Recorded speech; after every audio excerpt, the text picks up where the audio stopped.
Marwari media आप देख रहे हैं। आज है 15 नवंबर 2025 शनिवार का दिन, हिंदू तिथि मार्गशीर्ष माह की एकादशी। नजर डालेंगे आज की बड़ी खबरों पर। शुरुआत करेंगे देश की बहुत बड़ी खबर के साथ। बड़ी खबर, बिहार विधानसभा चुनाव नतीजों के बाद पटना से लेकर दिल्ली तक जश्न का माहौल है। सत्तारूढ़ गठबंधन एनडीए रिकॉर्ड जीत दर्ज की है, वहीं महागठबंधन की करारी हार हुई है। वहीं पीएम मोदी ने शुक्रवार शाम को बिहार में एनडीए की जीत पर कहा कि बिहार के लोगों ने गर्दा उड़ा दिया, अब कट्टा सरकार कभी वापस नहीं आएगी। उन्होंने छठी मैया के जयकारे भी लगाए।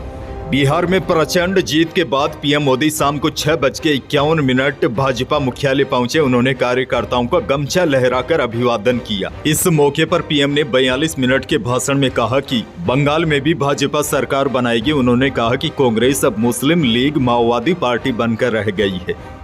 बहरहाल आगे बढ़ जाते हैं। राजस्थान से बहुत बड़ी खबर, अंता विधानसभा उपचुनाव में कांग्रेस के प्रमोद जैन भैया जीत गए हैं। उन्होंने भाजपा के मोरपाल सुमन को 15,594 वोटों से हराया। वहीं निर्दलीय नरेश मीणा तीसरे नंबर पर रहे। वहीं नतीजों के बाद कांग्रेस प्रत्याशी प्रमोद जैन भैया के घर की तरफ जा रहे नरेश मीणा को पुलिस ने रास्ते में रोक दिया। नरेश को उनके कुछ समर्थकों के साथ पुलिस अपनी गाड़ी में बैठाकर कोतवाली थाने ले गई। वहीं हार के बाद निर्दलीय प्रत्याशी नरेश मीणा ने कहा, जनता ने जो प्यार आशीर्वाद दिया है उसके लिए सिर झुकाता हूं। हमारी लड़ाई भ्रष्टाचार के खिलाफ थी, ईमानदारी हार गई, भ्रष्टाचार जीत गया।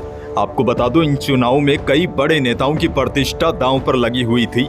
बीजेपी ने अंता की सीट जीतने के लिए पूरी ताकत झोंक दी थी, लेकिन अंता विधानसभा उपचुनाव में कांग्रेस के प्रमोद जैन भैया जीत गए हैं। खैर आगे बढ़ेंगे। बड़ी खबर देखिए, अंता सीट का नतीजा आने के बाद कांग्रेस प्रदेश अध्यक्ष गोविंद सिंह डोटासरा ने बीजेपी और राज्य सरकार पर जबरदस्त तंज कसा है। डोटासरा ने कहा कि अंता की जनता ने एक थप्पड़ में ही इनके दोनों गाल लाल कर दिए। बीजेपी की आपसी फूट साफ तौर पर सामने आ गई है। डोटासरा बोले, सीएम ही नहीं बदलता है, अब कई पर्चियां भी बदलेगी। मैं तो चाहता हूं कि बीजेपी को जनादेश मिला है तो यह 5 साल राज करे, लेकिन जो स्थितियां बन रही है उससे लगता है कि सरकार कहीं गिर न जाए। आगे बढ़ेंगे। बड़ी खबर, अंता उपचुनाव में हार के बाद बीजेपी प्रदेश अध्यक्ष मदन राठौड़ ने कहा है कि इस हार के लिए कोई एक व्यक्ति जिम्मेदार नहीं, बल्कि यह हमारी सामूहिक जिम्मेदारी है। राठौड़ बोले, सबसे ज्यादा हार की जिम्मेदारी मेरी है। उन्होंने कहा कि हम हार की समीक्षा करेंगे, इनमें अगर कोई ऑपरेशन भी करना पड़ा तो हम करेंगे। समीक्षा के बाद हमारी जो भी कमियां सामने आएगी हम उनमें सुधार करने की कोशिश करेंगे। वहीं इन चुनाव में टिकट मांग रहे नेताओं के सक्रिय नहीं करने के सवाल पर मदन राठौड़ ने कहा कि यह निश्चित रूप से जांच का विषय है, हम इसकी जांच करवाएंगे। खैर आगे बढ़ेंगे। आपके लिए बड़ी और काम की खबर, अब पोस मशीन राशन डीलरों के अंगूठा लगाने पर ही ओपन होगी। दरअसल ऐसा स्टेफनी या डमी राशन डीलर के उपभोक्ताओं को राशन सामग्री देने और अन्य फर्जीवाड़ा रोकने के लिए किया गया है। दरअसल राशन की दुकान पर जो मशीनें होती है वह अब पोस मशीनों को राशन डीलर के आधार कार्ड से लॉगिन किया गया है। पोस मशीनों में राशन डीलर के अंगूठा लगाने के बाद ही इसके खुलने पर गेहूं या अन्य सामग्री का वितरण हो सकेगा। और बड़ी बात यह है, यह मशीन दिन में जितनी भी बार बंद होगी वापस डीलर के अंगूठा लगाने पर ही खुलेगी। इसमें एक अन्य परेशानी यह भी है, डीलर बुजुर्ग है तो मशीन खोलने में परेशानी हो सकती है। इन मशीनों को अपडेट करने के बाद राशन की दुकानों पर पहले ही उपभोक्ताओं की भारी भीड़ हो रही है। राजस्थान से एक और बहुत बड़ी खबर, हाई कोर्ट ने सरकार को पंचायत और नगर निकाय चुनाव 15 अप्रैल 2026 तक कराने के निर्देश दिए हैं। हाई कोर्ट ने कहा है कि सरकार पंचायत और निकाय चुनाव एक साथ करवाए, 31 दिसंबर तक परिसीमन की प्रक्रिया पूरी करे।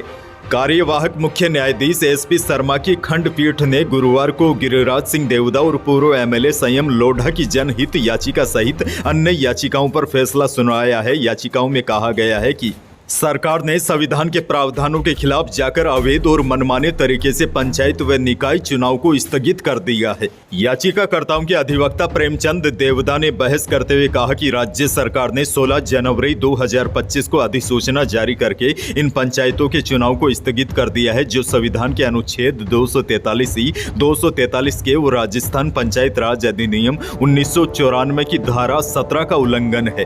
प्रावधानों के अनुसार पंचायत का 5 साल कार्यकाल पूरा हो जाने पर चुनाव एक दिन भी स्थगित नहीं किया जा सकता, लेकिन सरपंचों का कार्यकाल पूरा हो चुका है, उसके बावजूद भी चुनाव नहीं हो पा रहे हैं। अब बड़ी खबर यह है, हाई कोर्ट ने सरकार को पंचायत और नगर निकाय चुनाव 15 अप्रैल 2026 तक कराने के निर्देश दिए हैं।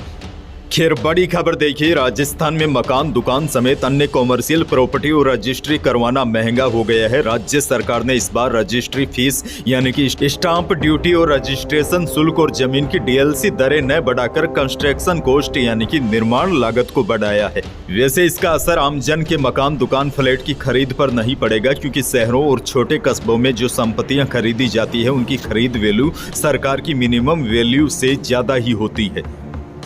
आगे बढ़ेंगे, बड़ी खबर, मंत्री किरोड़ी लाल मीणा और सांसद हनुमान बेनीवाल शुक्रवार को विधानसभा अध्यक्ष वासुदेव देवनानी के रामनगर स्थित निवास स्थान पर पहुंचे। यहां दोनों ही नेताओं ने विधानसभा अध्यक्ष की पत्नी इंदिरा देवनानी को श्रद्धांजलि अर्पित की। किरोड़ी लाल ने स्वर्गीय इंदिरा देवनानी को पुष्प अर्पित कर विधानसभा अध्यक्ष वासुदेव देवनानी से चर्चा कर रहे थे। इसी दौरान हनुमान बेनीवाल भी वहां पहुंच गए। दोनों नेताओं के बीच हल्की सी मुलाकात और छोटा सा हाय हेलो हुआ, लेकिन दोनों एक दूसरे के पास बैठे रहे, बातचीत नहीं की। अच्छा, बड़ी खबर यह भी देखिए, अंता उपचुनाव में कांग्रेस की जीत पर सांसद हनुमान बेनीवाल ने कहा कि कांग्रेस की बेईमानी की जीत है। कांग्रेस प्रत्याशी प्रमोद जैन भैया ने एक वोट के 10 से लेकर 40,000 रुपए बांटे थे। बेनीवाल ने कहा 15 से 20,000 वोट कांग्रेस पार्टी ने पैसों के दम पर हासिल किए हैं। नागौर से बड़ी खबर, नागौर में बुधवार को एक अनूठी बारात देखने को मिली। इस बारात में 10 या 20 नहीं बल्कि 100 से ज्यादा ट्रैक्टर शामिल थे। दरअसल यह बारात थी रक्षा मंत्रालय में कार्यरत जूनियर इंजीनियर समुंदर सिंह की। ट्रैक्टर पर बारात निकालने का आइडिया दुल्हे के बड़े भाई मुलाराम का था, जो खुद खेती किसानी से जुड़े हुए हैं। उनके भाई परिवार और रिश्तेदारी में निमंत्रण देने गए तो उन्हें बारात के लिए ट्रैक्टर लाने को कहा। शादी के दिन 100 से ज्यादा रिश्तेदार अपने ट्रैक्टर लेकर पहुंचे। परिवार ने सभी को साफा पहनाकर और तिलक लगाकर स्वागत किया। इसके बाद बारात रवाना की गई। अजमेर से भी बड़ी खबर है। अजमेर जिले की पिसागन थाना पुलिस ने अनाथ बेटी का मायरा भरा। पुलिस कर्मियों ने जब 51,751 रुपए नगद और 20,000 की ज्वेलरी भेंट की तो सुमित्रा की आंखें भर आई। महज 3 साल की उम्र में मां का आंचल छीन गया और 6 साल की होते होते पिता का साया भी उठ गया। माता पिता की मौत के बाद बेसहारा सुमित्रा को नानी और मामा ने सहारा दिया।